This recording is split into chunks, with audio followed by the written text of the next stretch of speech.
sholat. Ada beberapa ulama mengatakan jika kamu ingin hidup sejahtera, perbaiki sholatmu. Artinya kualitas sholatnya perbaiki. Jadi jangan asal kalau bisa sholat itu mengerti apa yang kita baca, gitu aja. Nggak ada satu ayam lah, gitu ya. Jadi kalau kita kembali ke sejarah, riwayat waktu Nabi Muhammad itu Isra Mi'raj, itu kan pertama itu sholat itu 50 rakaat ya, dari 50 rakaat ya. Oleh Nabi Musa kan dibilang, nih gue aja nggak kuat umat saya gitu aja yang besar nggak kuat gitu, apalagi umat kamu kecil gitu kan, istilah gitu. Dari 50 sampai 25, kemudian sampai 17 sampai sekarang ini kan. 5 waktu. 5 rakaat maksudnya. Iya. Ya. Jadi arti itu kalau sholat itu dilakukan benar-benar seperti yang dimaksud Nabi Musa itu kan berat banget. Makanya turun jadi 17. Tapi kalau kita lihat sekarang ini, yang fenomena yang ada ya, yang kita lakukan sekarang ini ya, itu dari 17 rakaat itu surat Fatihah maksud saya, surat Fatihah 17 rakaat itu. Kalau ditambah dengan qobliyah, ba'diyah, sholat tahajud, saya pikir sampai itu 50 rakaat. Bahkan bisa lebih. Pertanyaan saya, apakah sholat seperti itu yang dimaksudkan oleh Nabi Musa itu? Apakah sholat seperti itu? Yang kedua, pertanyaan saya itu bagaimana boleh tidak kita sholat itu berkali-kali? Tapi masih dalam range waktu yang sama ya, kan? Maksudnya sholat isya katakanlah ya, sholat isya mulai dari jam 7 sampai malam gitu ya. Sholat apa tuh bilang? Sholat isya waktunya, maksudnya kan waktunya kan sampai sekian gitu kan. Boleh nggak kita lakukan berkali-kali? Artinya sholat isya itu 4 rakaat ya. Kayaknya saya sholat itu kurang. Tambah lagi. Sholat lagi lah. Yang pertama 50 maksudnya 50 kali. Sehari semalam sudah 50 kali sholat. Kata Nabi Musa nggak kuat, karena turun dari 5 sampai akhirnya 5. 5 aja berat tuh, umat saya cuma 2. Itu aja udah daripada bolong. Kata Rasulullah, kalau enak saya nego terus dari 50 lah, terus sampai 5 itu enggak. Baik banget Allah. Ada orang nego, nggak boleh jadi harganya 50.000, goceng bagaimana goceng? Jadi kan tega amat kata yang nawar, tega aja. Rasulullah merasa, kan enak udah lah, 5 saja. Tapi kata Allah SWT, 5 ini sama dengan 50. Kenapa? Karena minimal pahala ibadah kita satu amal, pahalanya minimal 10. Berarti kita 5 kali sholat sehari semalam itu sudah pahalanya sama dengan orang yang sholat 50 kali. Dari segi pahala, di 5 itu sudah sama dengan 50. Ini maksudnya apa? Yang wajib. Kalau yang sunnah-sunnah saja itu bebas. Mau 50, mau 100, mau 1000 rakaat, nggak ada masalah.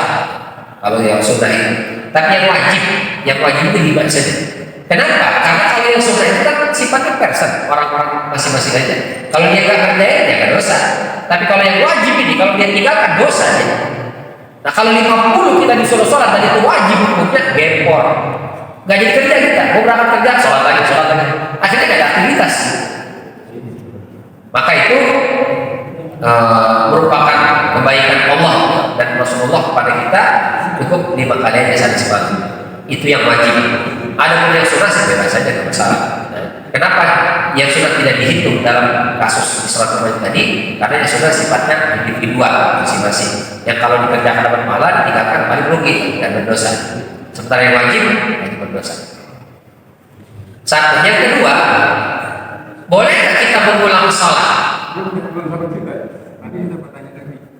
Seperti yang sholat dilakukan oleh Umar bin Khattab, ya, itu waktu dia sholat itu waktu dilakukan perang waktu dia tuh kena panah juga. Nanti cabut panah waktu saya sholat gitu kan. Itu saking busuknya kan. Kalau kita kan sholat itu ya cicak lewatnya kita udah konsentrasi berubah gitu kan.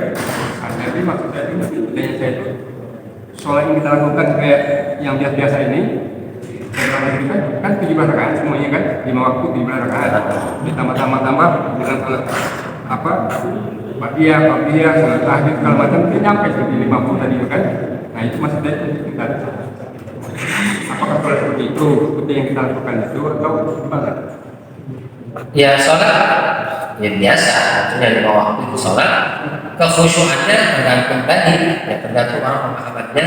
Tapi semua dilakukan fattaqullaha mastata'tum, lakukanlah ketaatan sebab kalian. Ada orang yang sholat dia bisa khusyuk luar biasa, dicabut anak dari badannya, bahkan diamputasi kakinya, dia nggak bergeming kan. Tapi ada orang yang lagi sholat ada yang kita oh, apakah sholat ini orang ini tidak bernilai di sisi Allah? Tak bernilai, karena fattaqullaha mastata'tum. Tinggal nanti kredit poinnya beda-beda. Ini nilai sholatnya sekian tidak khusyuk. Kenapa kita ada qauliyah dia? Karena kita tadi banyak kurangnya kita sholat, karena pikiran kemana-mana, mungkin bacaan kurang fasih, mungkin pemahaman kurang bagus. Nah, maka disempurnakan dengan qauliyah dan dia supaya angka nilai di sisi Allah tetap bagus dan besar. Tapi kewajibannya maslahat sebab kita. Jadi kalau dituntut semua harus khusus seperti Umar, berarti kita nggak bisa sholat kita tidak benar. Karena pikiran kita kemana-mana, itu memberatkan. Tadi yang kedua, bolehkah mengulang sholat? Nggak boleh, khusus itu nggak boleh. Jangankan mengulang sholat, mengulang takbir saja itu nggak boleh. Allah,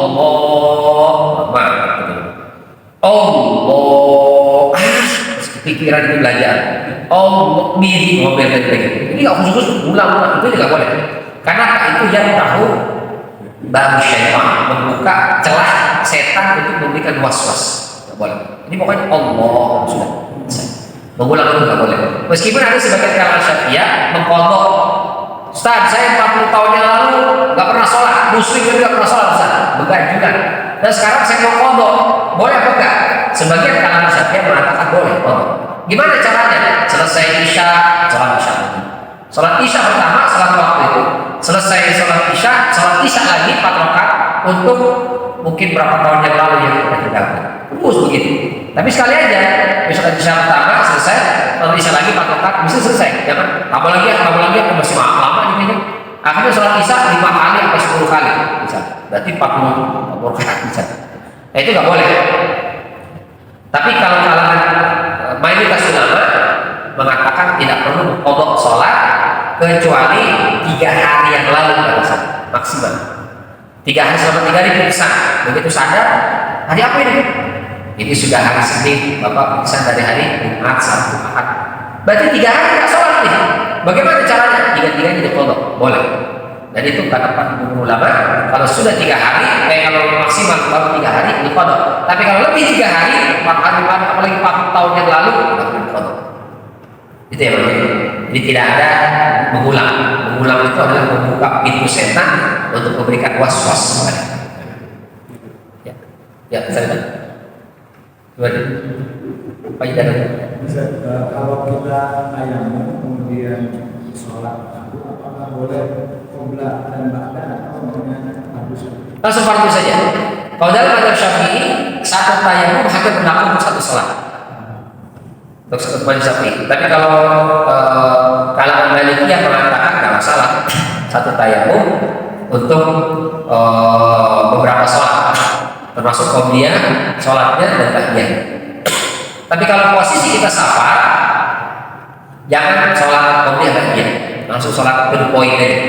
Kecuali mampir ke masjid masih ada waktu deh, 15 menit komat di sana, qobliyah nggak apa-apa. Tapi kalau tidak, dalam kondisi sholat berjamaah masjid itu, sholat kecil di sana itu langsung to the point, langsung sholat fardu saja. Ya. Mas tadi mengenai jam kosong, jadi kita kalau lebaran tuh jalanan kita kosong. Pertanyaannya, kita seminggu di kampung nih, apakah kita boleh melaksanakan jam kosong atau normal seperti biasa? Selama di kampung sudah. Kalau kamu ke Palembang misalnya sebulan, minggu, apakah seminggu itu boleh kosong sholat jam kosong atau minggu itu boleh? Ya, memang khilaf antara ulama yang dimaksud dengan safar yang mana? Perjalanannya kah atau sampai tujuannya sudah menetap di sana? Jadi ada sebagian mengatakan kalau saya melakukan perjalanan dan saya sudah lihat mungkin di sana sekian waktu, misalnya 3 hari sampai seminggu, maka yang dihukumi sebagai safar adalah perjalanannya saja. Kalau sudah sampai di tujuan, dia menginap di sana, maka kembali sholatnya seperti sholat malam mungkin. Tapi ada sebagian pendapat mengatakan mau 6 bulan di sana selama statusnya dia bukan mukim di sana, selama 6 bulan itu dia boleh. Cuman kami secara pribadi kayaknya pendapat kedua, pendapat pertama. Jadi yang dihitung sebagai safar itu wa idza darabtum fil ardh, apabila engkau melakukan perjalanan di bumi. Jadi mobilisasi pindahnya itu dari satu tempat ke sini, itu yang dihitung safar. Tapi kalau dia sudah tinggal di sana dan dia direncanakan dari awal memang tinggal di sana sekian hari, maka selama tinggal di sana itu sholatnya sama dengan sholat mukim, nggak lagi di kosong. Lalu begitu balik nanti gitu. Kecuali misalnya saya melakukan perjalanan ke sana, ke satu daerah ke sana. Tapi selama di satu tempat itu kita nggak diam, mobile ke sana kemari. Kayak misalnya traveling. Saya jalan-jalan misalnya kemana, ke Jerman, ke Jepang, ke Korea. Selama kita di sana kan nggak diam di satu tempat. Hari itu pagi langsung berangkat ke Ambon, atau balik lagi ke sini. Nanti balik ke malam, nanti besok pagi berangkat lagi ke sini, kemana-mana balik lagi. Itu traveling, maka itu meskipun dia seminggu, 10 hari, bahkan 1 bulan pun dia tetap melakukan puasa. Nah, tapi kalau kita pulang kampung, kita menetap di sana, di jalan sih paling ke rumah paman, rumah bibi, enggak dekat, memungkinkan kita untuk sholat tidak terpotong dengan perjalanan. Maka kalau sudah sampai di sana, sholatnya sama seperti sholat orang itu. Jadi kosongnya itu hanya perjalanan saja. Itu ya, Pak. Ada pun Jawa itu syaratnya bukan harus safar. Jawa itu tidak harus safar, boleh sakit, dia nggak kemana-mana tapi sakit, boleh berjamaah sholat. Atau hujan deras, boleh berjamaah sholat. Dia nggak kemana-mana di rumah, tapi hujan deras misalnya di masjid, hujan deras bagi ke isya, akhirnya dijamaah. Isya dijamaah tanpa maghrib, boleh berjamaah sholat. Tapi normal banget saja. Ya, Sholatnya normal. tapi sholatnya normal, 3 dan 4 jam. Nah, yang harus safar itu adalah qasar. Yang qasar harus safar, jangan enggak. Bahkan ada sebagian yang membolehkan. Misalnya pernikahan, sewa gedung, ya sewa gedung dari jam 11 sampai sekitar 2 jam, 3 jam. Doa nih, zuhur dengan asar misalnya, atau maghrib dengan isya, acaranya dari jam 6 sampai jam 8 misalnya. Waktunya mepet.